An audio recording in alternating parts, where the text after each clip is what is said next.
नमस्कार, जय हिंद, वंदे मातरम दोस्तों। मैं वीरेंद्र कुमार एग्ज़ाम शूटर में आपका हार्दिक स्वागत करता हूं। आइए हम आज छोटी छोटी मगर मोटी बातें, जी हाँ, छोटी छोटी मगर मोटी बातें पर कुछ क्वेश्चन रखेंगे और उस पर डिस्कस करेंगे। आइए हम पहला क्वेश्चन लेते हैं। पहला प्रश्न आपके सामने है, लिखा है 11,1111 कैसे लिखा जाता है। जी हाँ, फिर से क्वेश्चन 11,1111 कैसे लिखा जाता है। तो इसका आंसर बहुत लोग गलत देते हैं, जो कि ऐसे देते हैं 11,1111 को इस तरीके से लोग लिखते हैं। तो अगर हम इसको इकाई दहाई करके देखें, इकाई दहाई सैकड़ा हज़ार 10,000 लाख, तो यह 1,11,111 आ जाता है। जबकि हमें लिखना कितना है, 11,1111। तो आइए हम सही उत्तर की तरफ चलते हैं। इसका सही उत्तर है 11,000। तो आइए सही उत्तर की तरफ चलते हैं। 11,000 इस तरीके से हम लिखेंगे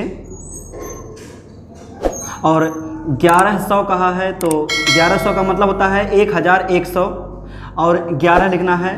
अब इसको जोड़ लीजिए, जोड़ने के बाद जो भी उत्तर आएगा वही आपका सही आंसर रहेगा। तो यहाँ पर देखिए 11,1111 अगर हम जोड़ते हैं तो कुल उत्तर आ जाएगा 12,111। जी हाँ, 11,1111 का मतलब होता है 12,111, इसलिए हमारा यही आंसर सही है। आइए अब चलते हैं हम अगले प्रश्न की ओर। तो अगला क्वेश्चन हम डिस्प्ले पर देख रहे हैं, 8 जोड़ो 8 बार उत्तर आवे 1,000। 8 जोड़ो 8 बार उत्तर आवे 1,000। तो यहाँ पर मैं बता दूँ कि 8 को 8 बार लेना है। जी हाँ, 8 को 8 बार लेना है और इस तरीके से उसको जोड़ना है कि उसका उत्तर 1,000 आवे। तो आइए हम इसके उत्तर की तरफ चलते हैं। 8 बार हम 8 लेंगे, तो देखिएगा 1 2 3 4 5, यहाँ लिखेंगे 2 8 6 7 और 1 8 यहाँ लिखेंगे। सबको हम जोड़ेंगे, तो देखिए 8 8 जोड़ेंगे, 8 8 16 8 24 8 32 8 40 के 0। यहाँ पर इसको 8 8 16 4 20 के 0 और 2 हुआ कैरी, 8 2 10। तो इस प्रकार से हम देख रहे हैं कि 8 को 8 बार हम जोड़ने पर हमारा उत्तर 1,000 आ रहा है, जो कि सही आंसर है। अब आइए चलते हैं हम अगले प्रश्न की ओर। तो अगला क्वेश्चन हम देख रहे हैं, दिया है पौवा छुरी शेर कटारी 5 किलो की बनी कुदारी, 1 मन लोहा में 100 हथियार। बताइए कैसे। फिर से बता दें, पौवा छुरी शेर कटारी 5 किलो की बनी कुदारी, 1 मन लोहा में 100 हथियार कैसे होते हैं। आइए इसको हम अपने शब्दों में समझते हैं। यहाँ पर दिया है पौवा छुरी, इसका मतलब है कि एक पाव मतलब होता है 250 ग्राम, 250 ग्राम, 250 ग्राम की एक छुरी है, एक छुरी। और शेर कटारी का मतलब, एक शेर का मतलब 1 किलोग्राम। तो 1 किलोग्राम का एक कटार है। कटार भी एक हथियार के अंतर्गत आता है। तो पौवा छुरी का मतलब 1 पाव का एक छुरी है। शेर कटारी का मतलब 1 किलोग्राम का एक कटार है। और 5 किलो की बनी कुदारी का मतलब कि 5 किलोग्राम का एक कुदाल है। अब हमें बनाना कैसे है, क्या बनाना है, 1 मन लोहा में 100 हथियार। इसका मतलब 1 मन का मतलब होता है 40 किलोग्राम में। एक मन का मतलब 40 किलोग्राम में आपका 100 हथियार बनना चाहिए। ये हम इस प्रश्न को अपने शब्दों में समझे हैं। इस प्रश्न का ये हम अपने शब्दों में समझे हैं कि इस प्रश्न का अर्थ क्या हो रहा है। आइए अब हम इसके उत्तर की तरफ चलते हैं। इसके लिए हम 2 टॉपिक लेंगे, उस पर समझाएंगे। यहाँ इधर एक तरफ वजन लिख दिया जा रहा है और एक तरफ हथियार की मात्रा यानी कि हथियार। तो यहाँ पर हम इसको लेंगे कैसे, यहाँ 24 किलोग्राम जो है ये लेंगे हम छुरी। तो 24 गुणे 4 बराबर हो जाएगा 96 हो गया छुरी, ये 96 छुरी हो गया। उसके बाद हम देखिए 1 किलोग्राम का एक कटार लेंगे, 1 किलोग्राम का एक कटार लेंगे, एक कटार हो गया। अब हम 3 कुदाल यानी कि 15 किलोग्राम का 15 किलोग्राम का हम 3 कुदाल लेंगे।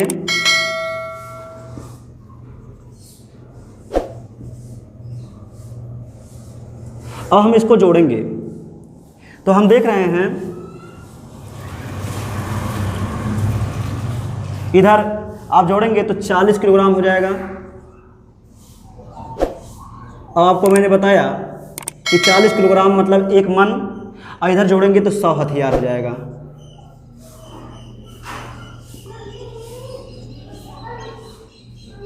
सौ हथियार, जो कि हमारा सही आंसर है। अब आइए चलते हैं हम अगले प्रश्न की ओर। आइए हम देखते हैं अगला क्वेश्चन। तो दिया है क्वेश्चन, यदि राम सीता है तो राम क्या है।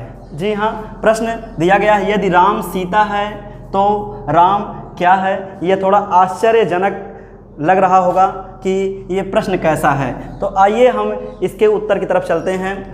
यदि राम सीता है, यहाँ पर राम सीता मतलब सिलने वाला काम करता है, तो प्रश्न है राम क्या है। तो उत्तर आपको मालूम हो गया होगा कि राम एक दर्जी है। उत्तर आपके सामने है, राम एक दर्जी है। अब आइए हम चलते हैं अगले प्रश्न की ओर। तो अगला क्वेश्चन हम देख रहे होंगे, दिया है कौवा उड़ता आकाश में है मगर रहता कहाँ है। फिर से, कौवा उड़ता आकाश में है मगर रहता कहाँ है। तो आइए हम इसके उत्तर की तरफ चलते हैं। पहले तो हम प्रश्न को सही रूप से समझ लेंगे, तब उत्तर तुरंत हम दे लेंगे। यहाँ दिया है कौवा उड़ता आकाश में है, यानी कौवा जो होता है वह आकाश में उड़ता है। मगर का मतलब यहाँ पर मगर मच्छ से लिया गया है, तो मगर मच्छ रहता कहाँ है, यही प्रश्न है। तो उत्तर आप जान गए होंगे, उत्तर होगा पानी में। अब आइए हम चलते हैं अगले प्रश्न की तरफ।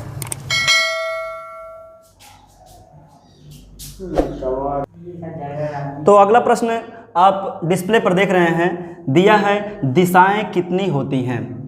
दिशाएं कितनी होती हैं। तो सब लोग अक्सर 4 दिशाएं ही से परिचित होते हैं, जो आपके सामने उत्तर में दिखाया गया है, पूरब, पश्चिम, उत्तर और दक्षिण। ये 4 दिशाएं सभी लोग जानते हैं, लेकिन आपको बता दें कि दिशाओं की संख्या कुल 10 होती है। 10 दिशाएं टोटल होती हैं। आइए हम इससे रूबरू कराते हैं सभी दिशाओं से। तो पूरब, पश्चिम, उत्तर, दक्षिण, ये 4 दिशाएं तो आप जान ही रहे होंगे।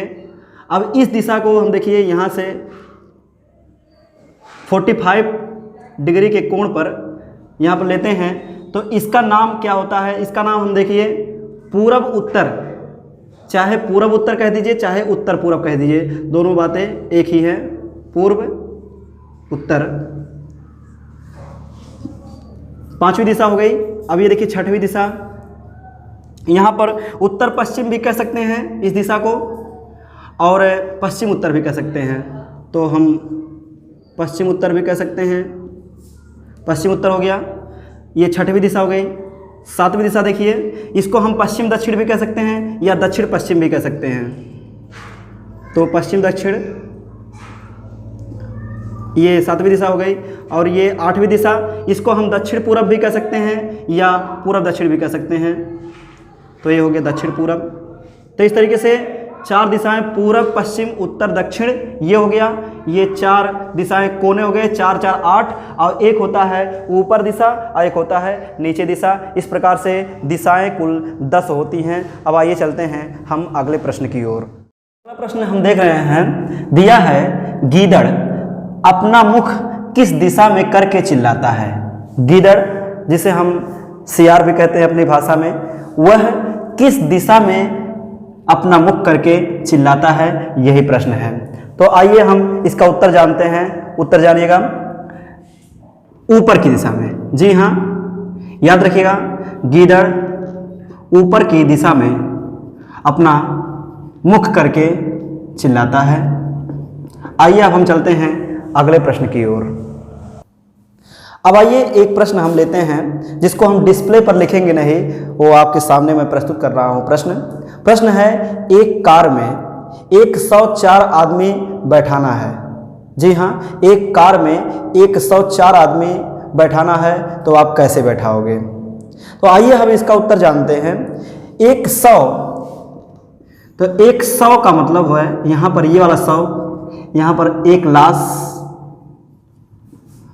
और 4 आदमी और रहेंगे, तो इसका मतलब हुआ कुल 5 मतलब संख्या हुई, 5 लोगों की संख्या हो गई, जो कि आराम से एक कार में बैठ सकते हैं। तो यहाँ पर आपको मैं बता दूं, 100 मतलब 1 लाश होता है, और 4 आदमी मतलब 4 ये हो जाएंगे, तो 4 और 1 5, टोटल 5 लोग हुए, तो पांचों लोग एक कार में बैठ सकते हैं। अब आइए चलते हैं हम अगले प्रश्न की ओर। तो अगला प्रश्न हम देख रहे हैं, दिया है एक चिड़िया मिट्टी की दीवार पर बैठी है, यदि वह अंडा देगी तो कहाँ गिरेगा? जी हाँ, प्रश्न फिर से, एक चिड़िया मिट्टी की दीवार पर बैठी है, यदि वह अंडा देगी तो कहाँ गिरेगा? यहाँ पर देखिए, फिर से पढ़ा दें, प्रश्न हम दोहरा दे रहे हैं। एक चिड़िया मिट्टी की दीवार पर बैठी है, यदि वह अंडा देगी तो कहाँ गिरेगा? तो आइए हम उत्तर की ओर चलते हैं। तो उत्तर है, ये देखिए, थोड़ा सा हम वाक्य में ही अगर थोड़ा सेंस लगाएं, दिमाग लगाएं, तो उत्तर इसी में मिल सकता है। दिया है एक चिड़िया मिट्टी की, यहाँ पर हम कामा समझ लें तो याद रखिएगा कि ये जो चिड़िया है यह मिट्टी की है, इसलिए वह अंडा नहीं दे सकती है। तो उत्तर जो होगा, चिड़िया मिट्टी की है इसलिए अंडा नहीं दे सकती, चिड़िया मिट्टी की है।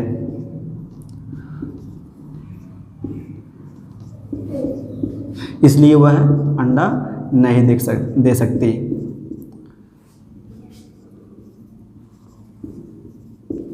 अब आइए चलते हैं हम अगले प्रश्न की ओर।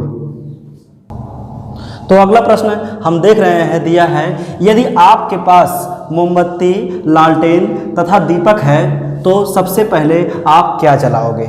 जी हाँ, यदि मान लीजिए आपके पास मोमबत्ती है, लालटेन है और दीपक है, और अचानक अगर रात में लाइट कट जाती है, तो आप सबसे पहले क्या जलाओगे? तो आइए हम चलते हैं इसके उत्तर की तरफ। उत्तर होगा माचिस। जी हाँ, मैं बता दूं आपको, ये तीनों चीज़ों में से अगर कोई भी चीज़ जलाना है, चाहे मोमबत्ती हुआ, लालटेन हुआ या दीपक हुआ, तो सबसे पहले हमें माचिस को जलाना पड़ेगा। इसलिए इसका सही उत्तर माचिस है।